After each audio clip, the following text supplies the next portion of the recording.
भाग 1 देव प्रबोधिनी एकादशी की इस पूजा विधि और कथा का अर्थ, शुरुआत और महत्व। अगर आपके घर में इस शुभ कार्य के अटकने के कारण कोई काम अटक रहा है तो आज देव प्रबोधिनी एकादशी की यह कथा और पूजा विधि सुनिए।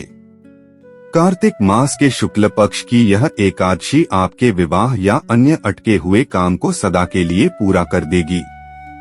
इस दिन भगवान विष्णु अपनी 4 महीने की योग निद्रा से जागते हैं, इसलिए इसे देवउठनी एकादशी भी कहा जाता है। यह दिन तुलसी और शालिग्राम के विवाह का साक्षी बनता है, जो घर में सुख, समृद्धि और मांगलिक कार्यों के आरंभ का प्रतीक है। भाग 2 कथा तुलसी लक्ष्मी महत्व, नया और महत्वपूर्ण भाग। देव प्रबोधिनी एकादशी की कथा सीधे माता लक्ष्मी के एक स्वरूप वृंदा से जुड़ी है, जिन्हें हम आज तुलसी माता के रूप में पूजते हैं। वृंदा ने अपने पति जालंधर के छल से मारे जाने पर क्रोध में आकर भगवान विष्णु को पत्थर शालिग्राम बनने का श्राप दिया था।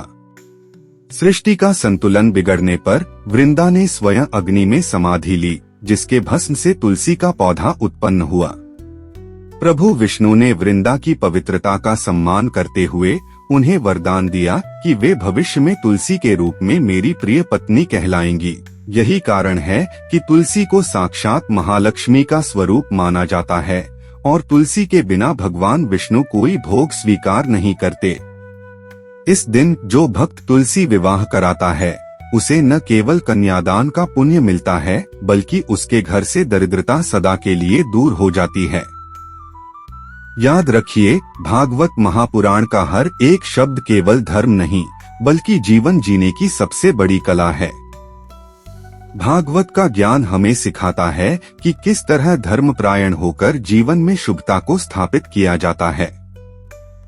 भाग 3 देव प्रबोधिनी पूजा विधि, विस्तृत अनुष्ठान। अब जानते हैं देव प्रबोधिनी एकादशी के विशेष पूजन का विधान। शाम के समय घर के आंगन में या पूजा स्थल पर गन्ने और दीपकों से एक देवठान मंडप तैयार करें। भगवान विष्णु और तुलसी माता को स्थापित करें।